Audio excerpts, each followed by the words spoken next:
Right audio record వినిపిస్తాను, వినండి మీరు. ఆ ఆడియో రికార్డ్ వినాల్సిన అవసరం ఉంది చాలా మందికి.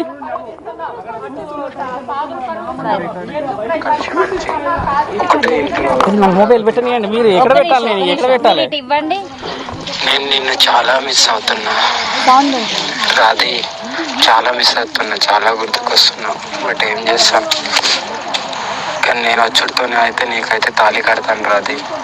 Love you miss you, love you. నాతో నవ్వట్లేదమ్మా, చాలా పెయిన్గా ఉంది హార్ట్లో. నీకైతే ఎప్పుడు నేను ఈ ప్రేమనైతే నీ నుండి మన ఇద్దరం జీవితాంతం ఇలా కలిసిమెలిసి ఒకటే ఇంట్లో ఉండాలని నా కోరిక. ఆ కోరిక నువ్వు ఎంత దూరం తీసుకెళ్తావు అనేది your decision. But for ever never నువ్వు ఎప్పుడు నాకు డిఫరెంట్. ఇంకా అది నువ్వు వేరు, ఇంకా అందరు వేరు, నా బెస్ట్ వేరు, నువ్వు వేరు, అంతే. నీళ్ళెవరు వేరు, ఇంకా అంతే. నీకు తాళి కట్టిన తర్వాత నీకే అర్థమవుతాయి నా ప్రేమ. చూసారా, మీరు చూడాల్సిన విషయం ఏంటంటే, ఆయన గారు అంగం సమర్పించాను పరమాత్ముడికి అని అంటాడు. ఆడవాళ్ళకి సంబంధించిన బ్రీస్ట్ ఇంప్లాంటేషన్ చేసుకున్నాడు, ఆడవాళ్ళని ఇబ్బంది పెడతాడు, సనాతన ధర్మం అంటాడు, దీంట్లో సత్పురుషులందరినీ దింపుతాడు, నేను అఘోరి అని అంటాడు. కాబట్టి లీగల్గా వెళ్ళాలి, మనము సనాతన ధర్మాన్ని కాపాడాలి. నిజాలు మీకు నిర్ధారణ చూపించాను నేను. మీరందరూ చేయాల్సిన బాధ్యత, మీడియా వాళ్ళందరూ కూడా ఇది కొంచెం చాలా తొందరలో మనందరం పెద్ద ఎత్తున ఇలాంటి నిర్ణయాలు తొందరగా తీసుకొని సనాతన ధర్మాన్ని కాపాడే బాధ్యత అందరికీ ఉందని తెలియజేస్తున్నాను.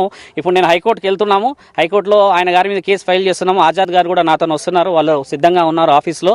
మీడియా వాళ్ళందరూ కూడా ఎవరైనా అక్కడికి వచ్చినా కూడా లీగల్గా నేను కేసు ఫైల్ చేపించి ఆయన ఎక్కడున్నాడు, ఎలా ఉన్నాడు అని చెప్పేసి మంగళగిరిలో ఉన్న కమిషనర్ గారితో కూడా మాట్లాడాలన్న ఆలోచనలో ఆజాద్ గారు. ఇప్పుడు ఆయన అడ్వకేట్ కాబట్టి ఆయన గారి నాలెడ్జ్ ప్రకారంగా మాట్లాడతాడు. ఒక సాధువుని కాబట్టి సనాతన ధర్మాన్ని కాపాడతా అని చెప్పేసి నా తండ్రి పరమశివుడి మీద ఆన తీసుకున్నాను కాబట్టి ఆడపిల్లల జోలికి వస్తే ఊరుకునే ప్రసక్తి లేదని చెప్పేసి మీ అందరికీ, మీడియా ఛానల్ అందరికీ కూడా కృతజ్ఞత చెబుతూ ఉన్నాను.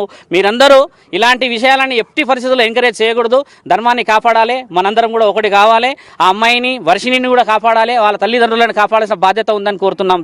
సరే గురు, ఈ రోజు మీరు అంటే ఇప్పుడు అఘోరి మాత గురించి అన్ని తెలిసి మీరు ముందుకొచ్చి మాట్లాడుతున్నారు కాబట్టి ఇంతమంది ఉన్నా కూడా మీరే ముందుకొచ్చారు. రేపటి దినాన ఇప్పుడు మీరు తీసుకొచ్చినటువంటి ఎవరైతే రుజువుతో నేను వచ్చినా నిజంగానే నాకు పెళ్ళయింది అని చెప్పేసి అన్ని చూపెట్టడం జరుగుతుంది.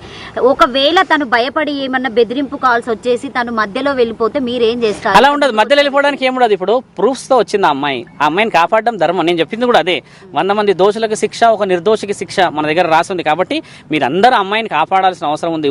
బెంబేలు ఎత్తేసేసి హడావిడి ప్రశ్నలు, కొంతమంది మీడియాలు ఉంటారు, ఇంకా ఆ అమ్మాయి ఎక్కడ ఉందని చెప్పి ఫాలో అప్లు చేయడానికి పోతారు. ఆ అమ్మాయి ఎక్కడ ఉండదు. ప్రస్తుతానికి నిర్ణయాల కోసం అని చెప్పేసి వాళ్ళ సొంత మామయ్య గారు ఆ అమ్మాయిని ఇప్పుడు తిరుపతికి తీసుకెళ్తున్నారు. వాళ్ళు గుడి కోసం వస్తూ కలిసి వెళ్దామని వచ్చారు. కాబట్టి ఆ అమ్మాయిని మీరు ఇబ్బంది పెట్టొద్దని చెప్పేసి ఒక వారం 10 రోజులు మనం ధర్మ ప్రయత్నం కోసం తిరగాలని చెప్పి మీ అందరు కూడా చెప్తున్నాను. ఎవరైనా వెళ్ళారు, మాట్లాడారు, వచ్చిందంటే మాత్రం నేను మాత్రం ఊరుకునేవాడిని కాదు. ఆ అమ్మాయి కొంచెం ధైర్యంగా ముందుకు వచ్చింది, ఆ ధైర్యాన్ని కాపాడే విధంగా మీరు అందరూ సహకరించాలని కోరుతూ జై హింద్. జై హింద్.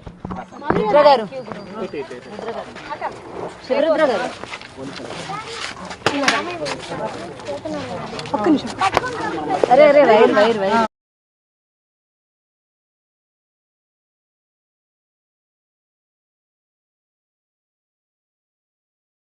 నేను సనాతన ధర్మాన్ని రక్షిస్తున్నాను, అలానే శ్రీవర్షిణిని మాత్రమే పెళ్లి చేసుకుంటాను అంటూ కూడా అఘోరి కొన్ని సంచలన వ్యాఖ్యలు వచ్చేసింది గతంలో 2 రోజుల క్రిందట కూడా. అయితే ఆల్రెడీ పెళ్ళయింది అఘోరితో నాకంటూ కూడా ఇప్పుడు ఒక మహిళ తెర మీదకి వచ్చింది. రుద్రస్వామి ఆమెను తీసుకొచ్చి ఆమెతో మాట్లాడించే ప్రయత్నం కూడా చేశారు. అయితే ఆ మహిళ అఘోరి గురించి ఏం మాట్లాడింది, నిజంగానే వీరిద్దరికి